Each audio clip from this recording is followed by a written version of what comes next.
to the answer, Pallavi sister, at the end of this conclusion. Okay? Yes, brother.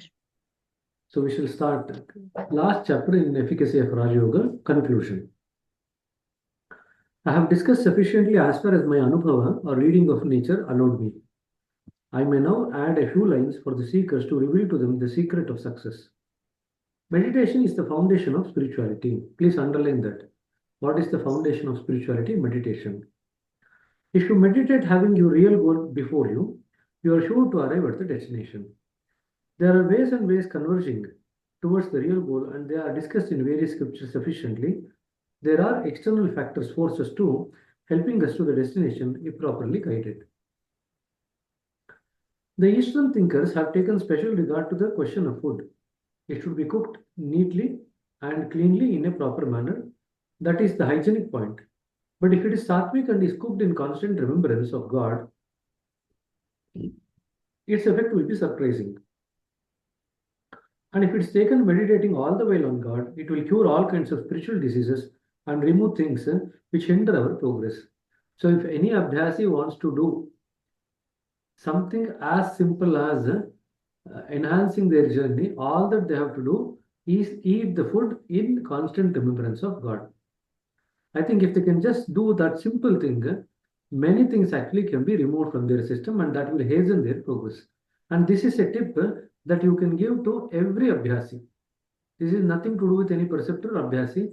It is something that every Abhyasi can do. It's a very simple tip. Whatever you eat, please eat in the remembrance of God. I have not to say much about it as it already been dealt with sufficiently in our books. But neglecting altogether really the essential hygienic and spiritual basis of food, we must not be whimsical thinking that it is defiled if merely touched by other than of a particular sect, even though he is to be more innocent, pious, and spiritually elevated. Hindus have experienced sufficiently and ought now to realize that the present day policy of food is neither social or spiritual. In support of my views, I quote below the words of Swami Vivekananda, who is an authority on spiritual subject. The extravagant, meaningless fanaticism which has driven religion entirely to pitches, as may be noticed in many of our sects, without any hope of noble truth of that religion ever coming out to the sunlight of spirituality, is a peculiar sort of pure and simple materialism. It is neither gnana, nor karma, nor bhakti. It is a special kind of lunacy, and those who pin their souls to it are more likely to go to the lunatic asylum than to Brahmaloka. Again, this is a repetition of what we read in the Reality at Dawn. Another external thing necessary for the beginner is that he should practice restraint in thought, word, and deed, as so as to not to injure the feelings and prick the hearts of others. If he does not restrain himself, he spoils his own heart. So please underline this. So never say anything or do anything or think about anything which is going to have an impact on the other in the bad way, which is going to injure their feelings or prick the heart of the others. The reaction affects him unnoticed. The next thing for him to cultivate is that he should always look to the brighter side of the picture and not at any rare submit himself to the feelings that he cannot attain the goal. So that sankalpa that I cannot attain the goal should never be entertained or made. Iron will is essential for the purpose. He should not be led to the feelings of despondency, which is great obstacle on the path. The cause of despondency in the spiritual field seems to be that people generally think it is most difficult and intricate thing. What we have to gain is really a very simple thing within our easy reach. Please underline this. What we have to gain is really a very simple thing within the reach of everyone. The difficult methods so far applied for attaining this simple thing have made it complicated and intricate. An example will make the proposition clear. Suppose a needle falls on the ground and you want to pick it up. It will be very easy to do with the help of your fingers. If, however, a crane or some other complicated machinery is brought for picking up the needle, it will be difficult to do so, and it is quite possible that you may fail in your attempt. Exactly the same thing happens when you think of difficult and complicated methods for attaining Raja Yoga, for attaining reality, which is very simple. People are really trying to pick up a needle with the help of a crane in the spiritual field. It is merely a micro misconception which, if wiped off, will remove despondency altogether. So, how to remove despondency? To think that is reaching the goal is very simple because God is simple, reaching Him is also simple. And since it is simple, it is easy, and everybody should be able to do it. I think if you can think along these lines, there is no question of any despondency in anyone's heart. The process we start with and which we lay stress upon is meditation upon the heart under the guidance of a force of one's master who has attained perfection, and he has within his the capacity for transmission. Such a master keeps away the things that bar our spiritual progress. Spiritual waves from the master continue to flow into our hearts, making us calmer and calmer by the day. If we are deep rooted in meditation, we connect our link with the innermost thing desired. So I want you to keep this in mind. When you go to Kana, when they give you the training for how to give a sitting, some of these things we are now reading will be useful there. So I just read spiritual waves from the master continue to flow into our hearts, making us calmer and calmer by the day. This is something that happens because of the sittings that we give. If we are deep rooted in meditation, we connect our link with the innermost thing desired. What is the innermost thing desired? God only. The soul wants the supreme soul only. There is no other desire for the soul. When that soul desire, which is kind of supposed to be internally directed, gets externally directed, we get into muddle, and that is where we are all at. Devotion, of course, increases the capacity and smoothens the way. If we make our heart the target of master's force, we begin to expand inside with the result that in the long run we find ourselves stretching throughout our godly empire. This is nothing but expansion of the consciousness. So, if we make our heart the target of masterly force, we begin to stretch. Now, when we say we begin to stretch, it's not like our bodies begin to stretch. We start stretching across consciousness. Eventually, our consciousness expands so much that it becomes universal, stretching across the entire godly empire. I am speaking this about those who have so fixed themselves in the heart or the central region. What such a man can do by his will force, other cannot do by the force of arms.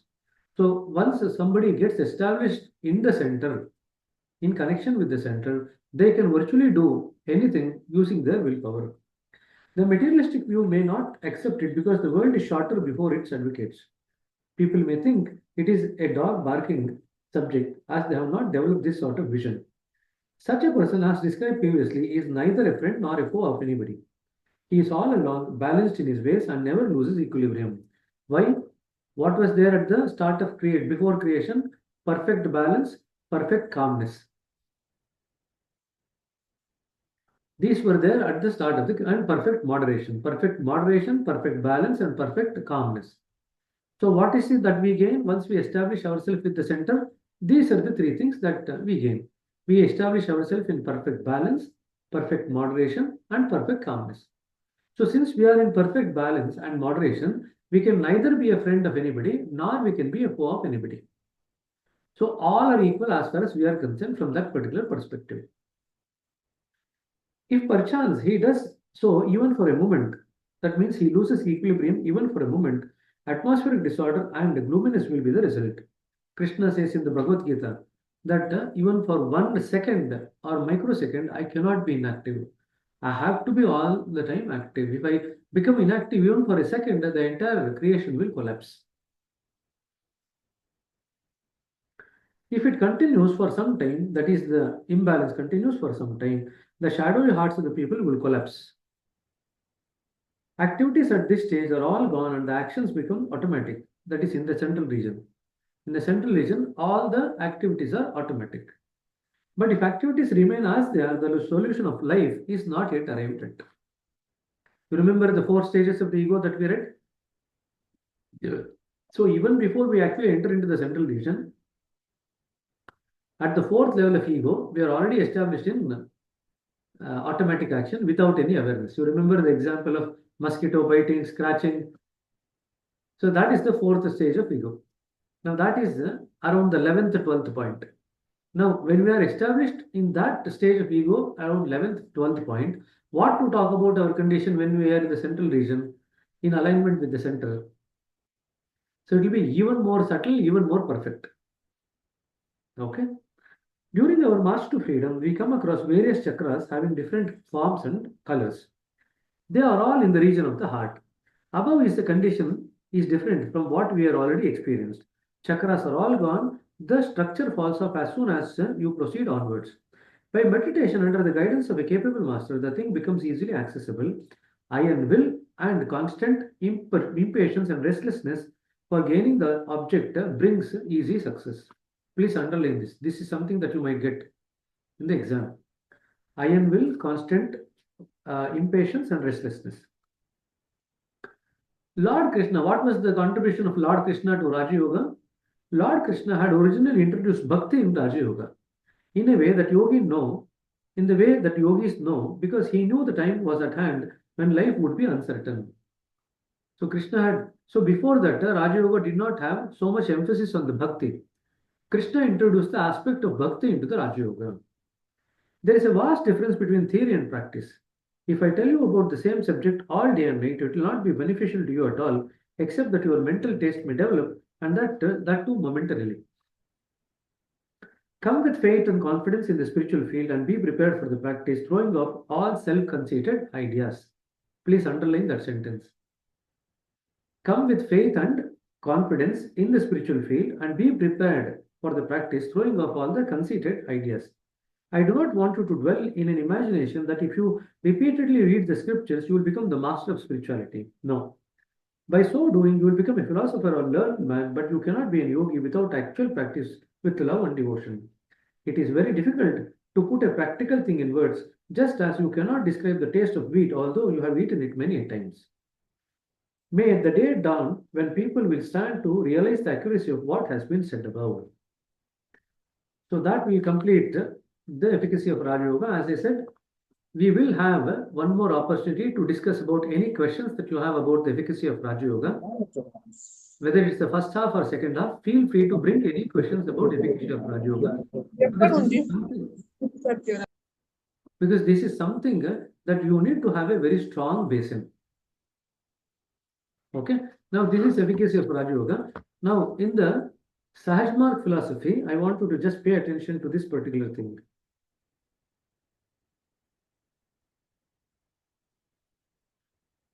Sahajmarg philosophy, last chapter, the 7th chapter, 2nd page.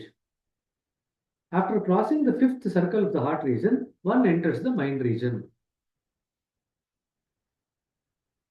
Okay. Now this is something that many of our older preceptors have confusion that Babuji has not said about the mind region starting from the 6th point. So some of the older preceptors argue about this point. This is something that can be actually brought to their notice. Okay. So just keep that in mind. Okay. I shall answer this question about Pallavi sister. Pallavi sister wanted to know about the 64 points. So I'll just tell you what happens. What are these 64 points? Pallavi sister is not in any of these books. So I'm giving you this information from Saint Kasturi's literature. Correspondence between Babuji and Saint Kasturi. That is where these 64 points are mentioned. So according to that thing, now Babuji had elaborated on these 64 points during the 60s. But I think after the 70s, the emphasis on that was actually reduced. That's why we don't hear about it much now. Okay. So that's the first point. Second point is that the first point, in the Pinda Pradesh, the first chakra contains 6 subpoints: A, B, C, D, E, F. Okay. Now the other 4 chakras in the Pinda Pradesh contains 5 subpoints. So the first point has 6 subpoints, and the next 4 chakras has 5 subpoints. In total, this will add up to 26. Is that clear? Sister, Okay. are you there? Yes, brother. A, B, C, D, E, C, D, we know. E, F, where it is also, we don't know. Okay. So in the first point, you have A, B, C, D, E, F. Got it. Okay. And then the second point, after E, F, G, H, I, J, K, second point. Third point, Oh, LMNOP. Fourth point, QRSTUV. Oh, I think I would have just missed some of the alphabets. So just go back again. There are 26 alphabets, there are 26 points in the Pinta Pradesh. So divide it. First one has 6, A, B, C, D, F.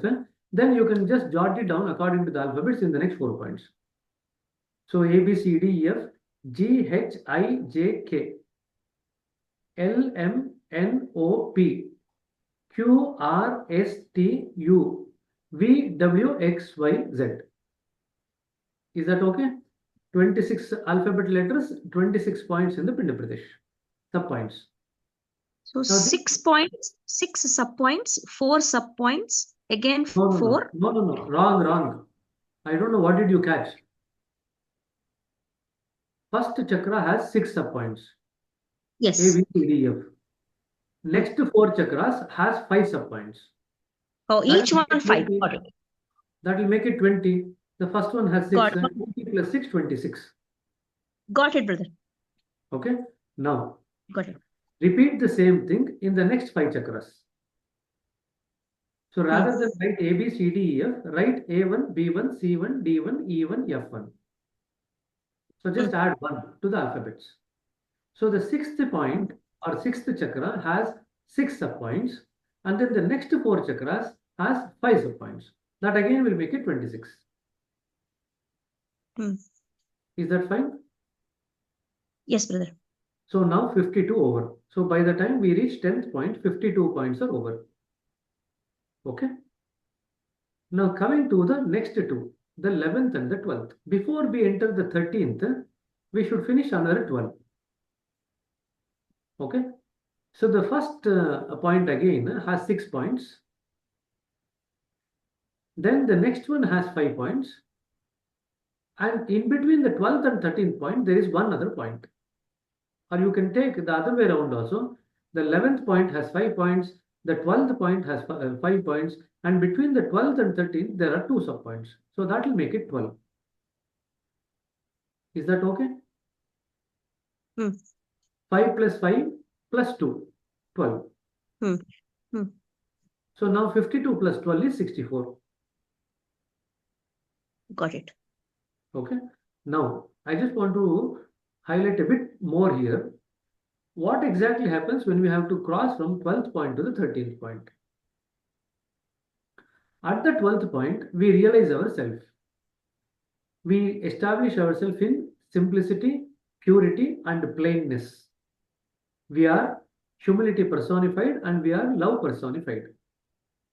This is the condition that is there in the 12th point.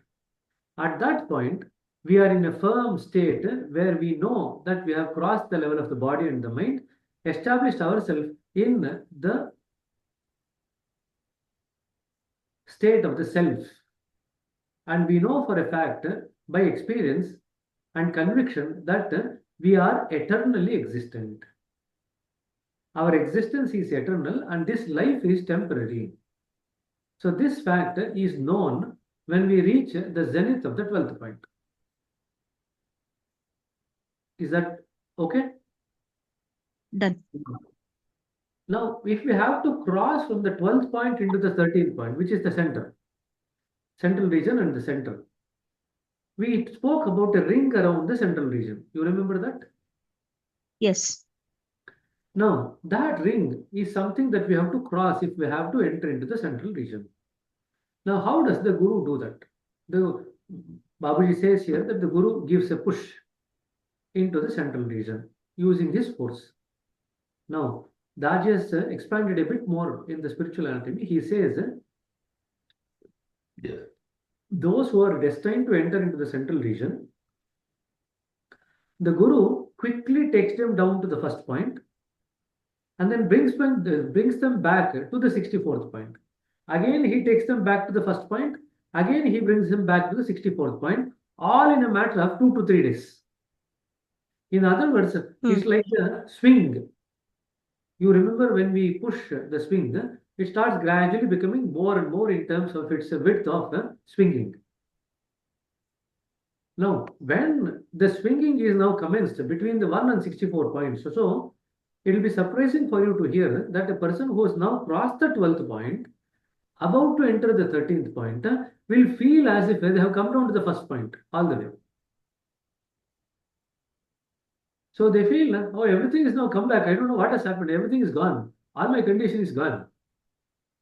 Okay, so the swing is created.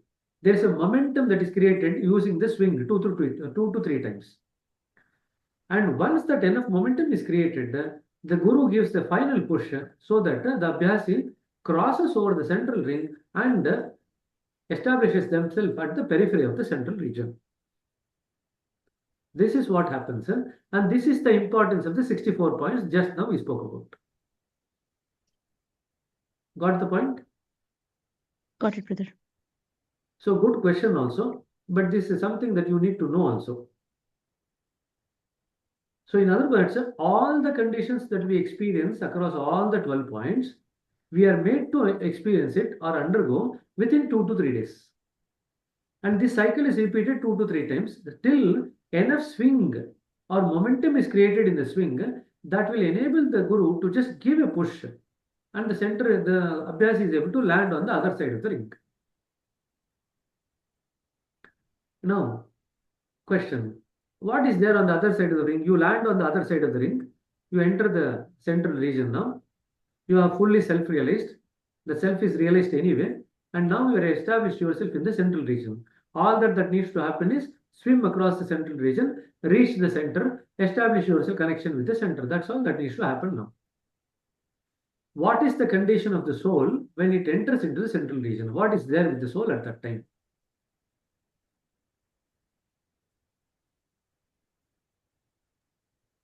Nothing. Nothing. Nothing. No. You mentioned some words I remember now. Authenticity. That is different. Integrity. In terms of the experience. What is there in the soul? Okay, identity only. What the soul has is three things: awareness and gross identity. In fact, two things: awareness and gross identity. Okay?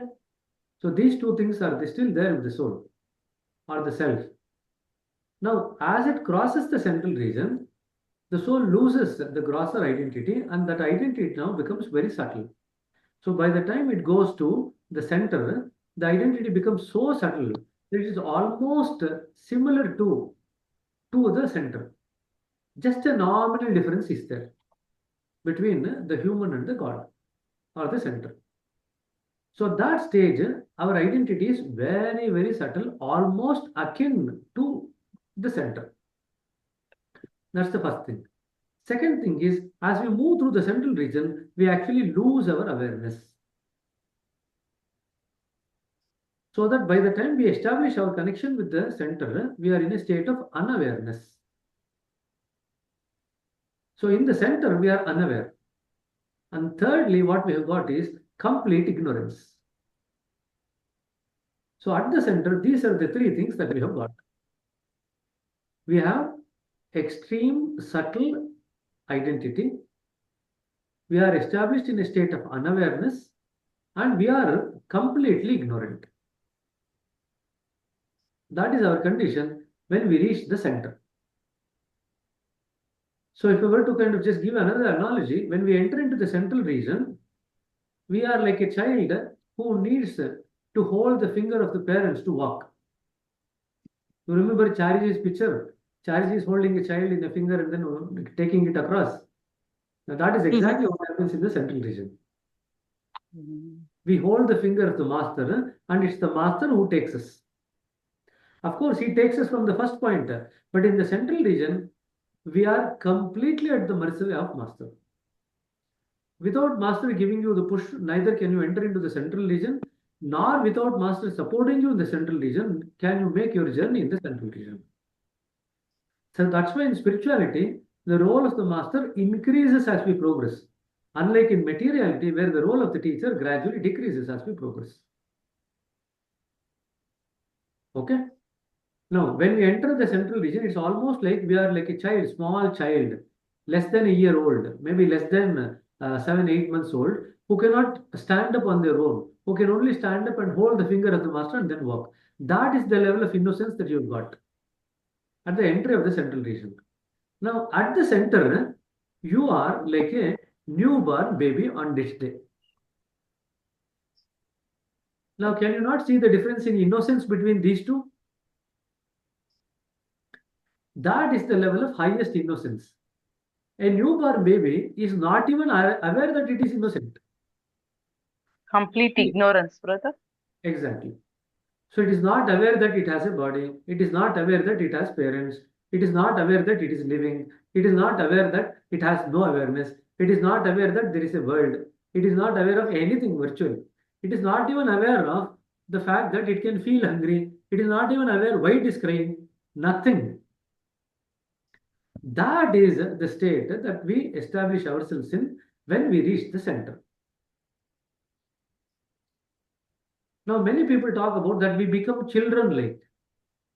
But if you actually look at children, compared to 10-year-old, 5-year-old is more innocent. Compared to 5-year-old, 2-year-old is more innocent. Compared to 2-year-old, 1 year is more innocent. 6 months is less more innocent, and a 6-day-old is even more innocent. A first-day child is most innocent. So when we reach the center, we are just like a newborn baby.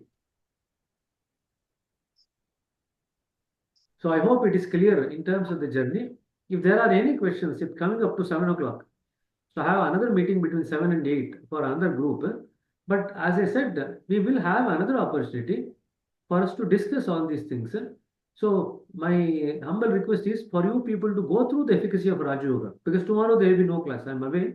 So tomorrow there will be no session. We will continue from Monday. Okay.